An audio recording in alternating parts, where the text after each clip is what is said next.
It's not been around that long, but for 2024, the Ford Mustang Mach-E GT is getting some upgrades. Those upgrades create a compelling package. What are they? Well, on this review, that's what I'm going to talk about, so stick around.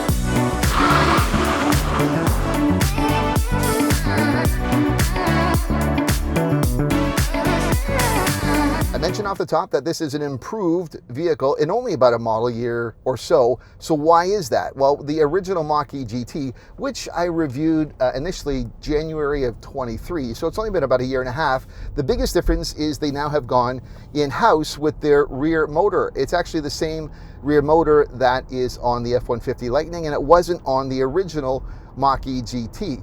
So because of that, and also because of the performance package is not something you had to, the unbridled performance package was something you had to add in the original. It's now standard. So the combination of the two has created a more spirited, shall we say, overall performance. You have greater, about the same overall horsepower, but significantly more torque and acceleration time. And that's something we demonstrated in a launch test when I brought my son, who always loves doing these things. So check that out. Okay, time to check out the 2024's upgraded Mach-E GT with the performance package, right? Yep. So we've done it before. Yep.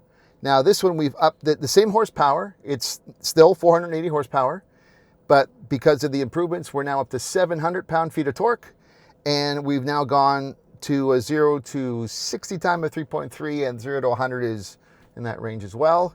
But ultimately, it's nothing until we test it out, right? Yeah. You ready for it? Yep. Okay, so we are set up in unbridled mode, one pedal driving, so I just had to give it and go. Yep. Shall we do it? Sure.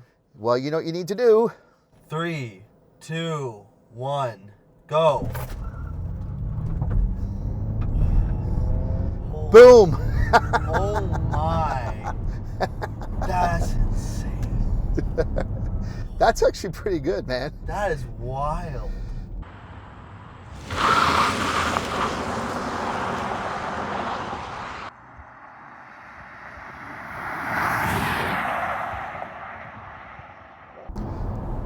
Another improvement we're seeing with the 2024 Mach-E GT comes not specific to this model, but it's with the Blue Cruise technology, the drive-assisted highway technology.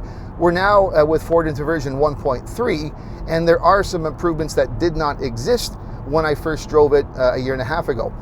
Perhaps the most notable one that was in 1.2, but also 1.3, is the fact that I could not do a lane change with the first GT version, but now I can. It's pretty interesting stuff. I got to try it earlier this year when I did the new Lincoln Nautilus test drive, and that had it equipped. But you see it here too. So if I wanted to change lanes in Blue Cruise, it now has that ability. It's also certainly more stable with lane centering. You know, these are all things. Again, why do you want Blue Cruise? Like I'm using it right now. We're on the highway. It has adaptive, so it's keeping distance. It's better in centering. So it just allows you, especially on long drives, to relax a bit more. You're not always focused. You still obviously have to pay attention. I can't go to sleep. I can't be reading things. But, you know, it allows your hands to be free. You can relax. And in fact, because of this, because of the hands-free technology, I certainly am able to do one of my favorite things, which was dangerous to do before this.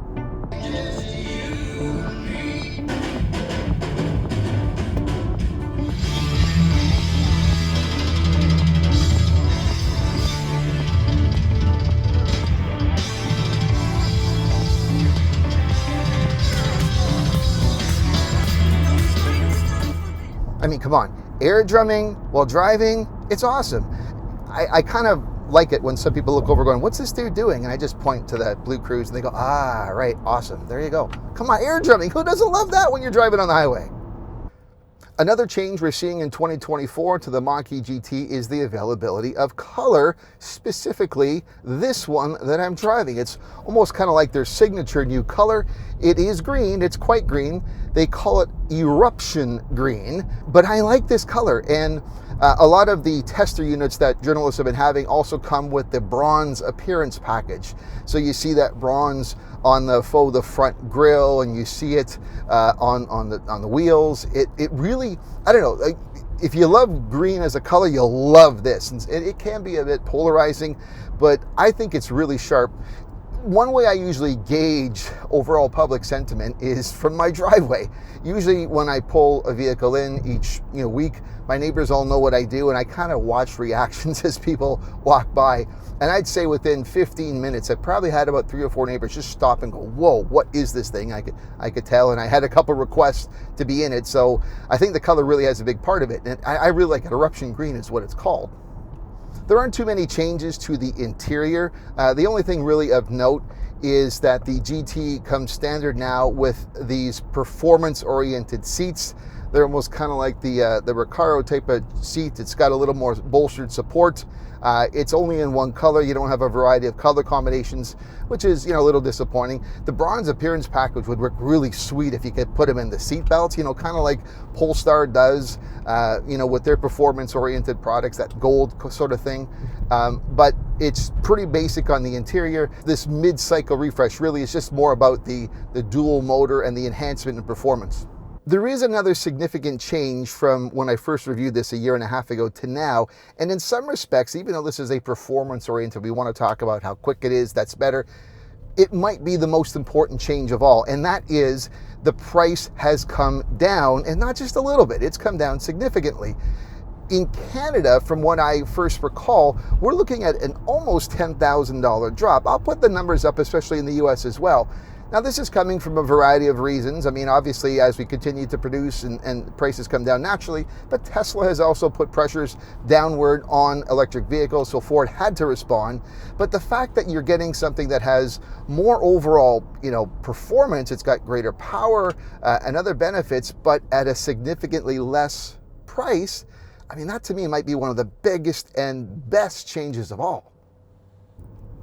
With this new improvement in performance, I thought it might be interesting just to think about how it compares to the other new Mustang, which is the 2024 traditional Mustang, with the Dark Horse version and the 5-liter Coyote. Just, with this new upgraded Mach-E GT, how do they actually compare in terms of performance? And really, they're quite close. You're looking, with the Coyote, with the 5-liter engine, as spirited as it is, and the V8, the naturally aspirated V8, it has 500 horsepower and 418 pound-feet of torque. This Mach-E GT with 480 horsepower and 700 pound-feet of torque, you could see how there's obviously some preference, especially on the torque. You're going to a much quicker acceleration time. You're looking at 3.7 seconds as stated for the Dark Horse, 3.3 here with the Mach-E GT. I mean, and price-wise, it's, they're within the same ballpark as well. Now, I know, I'm not going to convert a Dark Horse fan to the GT, and yes, there's no naturally aspirated roar, which is part of it. I get all that. I'm just saying it's a really interesting comparison here, how, you've got these two vehicles, which are the premium performance-oriented versions of it, and, they're pretty darn close, and in some ways, this Mach-E is even better. It's also important to note that those figures for the Dark Horse are with 91 octane. So if you're using 87, which some people might, because it's still a lot of money to pay for it, you're not going to get the same numbers. I mean, you can say that there's some element of that true with this GT, because really you typically won't get peak performance unless you're at a higher state of charge. I think it was minimum 80%. I don't know if that's still the case, but I think it's in that range. That being said, it's easier just to make sure that you're full as opposed to having to pay more, to make sure you get that performance in that Coyote. So it's a little interesting tidbit as well. So overall, these new upgrades create a really compelling GT offering. I mean, more power, but at less cost. We're always complaining about price for EVs, and this goes down. I really like this new offering, but what about you? What do you think about it? Leave me a comment so I can find out. If you did like this video, please share it with others and indicate so with a like. If you're not subscribed to the Novak Report on YouTube, please consider doing so. And if you are subscribed, thank you, but make sure that you've rung the bell so that you're notified every time I upload something new. That's it for now. I'm Eric Novak. Thanks for watching.